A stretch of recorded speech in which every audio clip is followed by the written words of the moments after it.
An rajulin min ashabi Rasulillah sallallahu alaihi wasallam, dari seorang sahabat Nabi, anna rajulan qala, ada seorang lelaki bertanya kepada Nabi sallallahu alaihi wasallam, ya Rasulullah, mabalul mu'minin yuftanuna fi kuburihim illa syahid. Ini yang kedua nih, yang kedua, yang bakalan selamat dari bencana, fitnah dan siksaan kubur.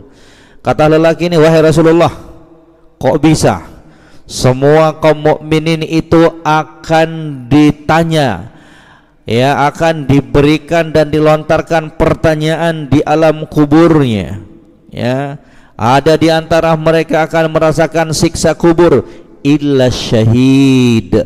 Kok orang-orang yang syahid, orang-orang yang mati wafat di medan pertempuran melawan orang-orang kafir, musuh-musuh Allah, musuh-musuh agama Islam ini, kok mereka selamat dari pertanyaan alam kubur tersebut, dari siksa kubur tersebut? Subhanallah, ya. Ini menunjukkan kualitas dari pribadi-pribadi sahabat yang mulia radhiyallahu taala anhum. Pertanyaan mereka itu berbobot, pertanyaan yang menunjukkan bahwa mereka itu ingin kebaikan, ya. Dengan penuh penasaran, tanyakan, kok bisa, ya, apa sih keutamaan orang yang syahid tersebut sehingga mereka terbebaskan dari fitnah kubur, sehingga mereka terbebaskan dari bencana di kubur. Maka Nabi sallallahu alaihi wasallam mengatakan, kafa bibariqatis suyuf ala ra'sihi fitnatan. Sudah cukup kilatan pedang yang berada di atas kepala mereka itu sebagai ujian keimanan mereka. Makanya mereka pantas enggak diuji lagi di alam kubur. Kenapa? Karena dahsyatnya, ya, peperangan yang mereka hadapi.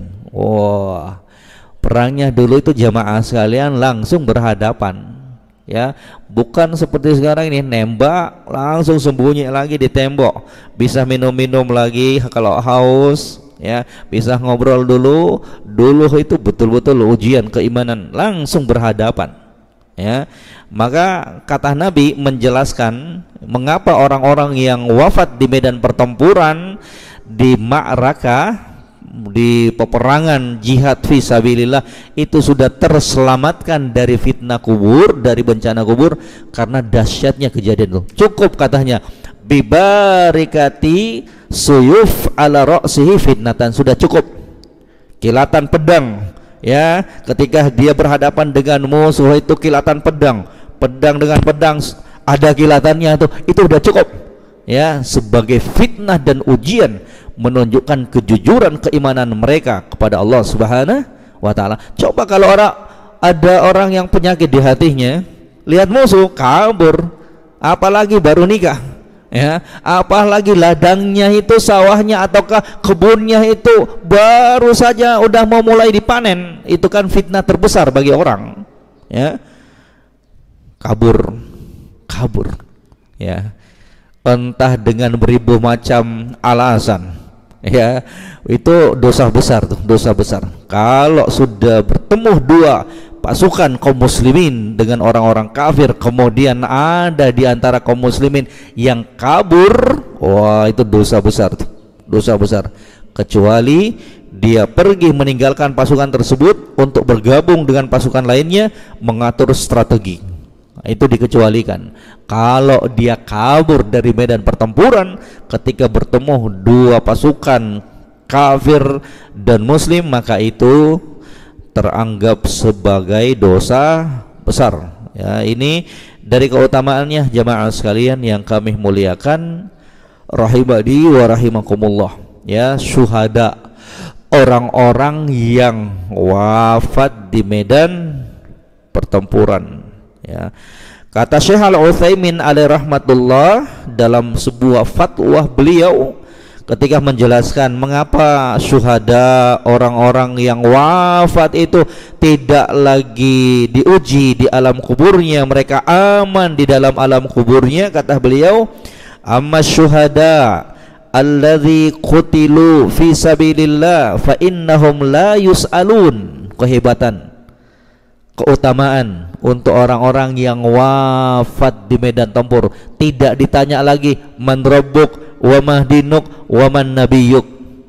Ya, katanya wa amma syuhada alladzi qutilu fi sabilillah, adapun orang-orang yang mati syahid, terbunuh di medan jihad fi sabilillah, fa innahum la yus'alun, maka mereka tidak akan ditanya di alam kubur lagi. Lidzuhuri sidqi imanihim bijihadihim, karena sudah nampak kejujuran keimanan mereka, ya, dan telah nampak juga kejujuran mereka di dalam berjihad. Itu luar biasa jemaah sekalian itu, ya. Amalan jihad itu luar biasa, ya, menunjukkan betul-betul jujurnya seorang hamba kepada Allah Subhanahu wa ta'ala, kejujuran keimanannya. Maka tampillah para sahabat-sahabat Nabi sallallahu alaihi wasallam sebagai orang-orang yang mulia. Ada di sana yang namanya siapa, baru saja akad nikah, ya, Julaibib. Masih ingat Julaibib radhiyallahu ta'ala an, ya, sosok yang enggak terkenal di kalangan manusia. Orang-orang remehkan dia, ya, orang-orang enggak pandang dia, tapi mulia, nampak kejujuran keimanannya. Baru nikah, ya, dicarikan wanita oleh Nabi sallallahu alaihi wasallam, dapat wanita yang soleha. Baru nikah, dalam sebuah riwayat disebutkan belum sampai menikmati malam pertamanya, ya, kemudian dikumandangkan jihad oleh Nabi sallallahu alaihi wasallam. Langsung keluar dia, untuk memenuhi seruan Nabi sallallahu alaihi wasallam. Julaibib radhiyallahu ta'ala, keluar dia bertempur di medan peperangan, kemudian beliau wafat, ya. Nabi sallallahu alaihi wasallam tanya para sahabat seusai perang, mana Julaibib? Para sahabat enggak ada yang tahu, ya, enggak ada yang tahu. Akhirnya Nabi sallallahu alaihi wasallam dan para sahabat pun diberitahukan ada orang yang di sana meninggal dengan beragam sabetan pedang, tombak.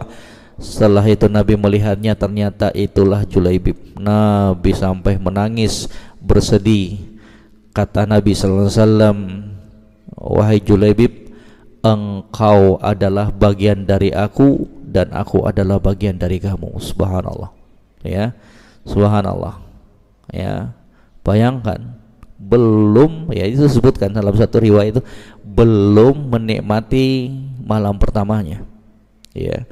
Dalam riwayat yang lainnya disebutkan sudah sempat di malam pertamanya, setelah itu langsung keluar berjihad. Ya Rob, kita itu belum tentu bisa selamat kalau diberikan ujian dan kondisi seperti itu. Entah berapa alasannya kita, ya. Subhanallah, itulah kita, ya. Pantaslah mereka dipilih oleh Allah Subhanahu wa ta'ala untuk membela, menemani sosok manusia yang termulia Rasul sallallahu alaihi wasallam. Tampil mereka, ya. Subhanallah.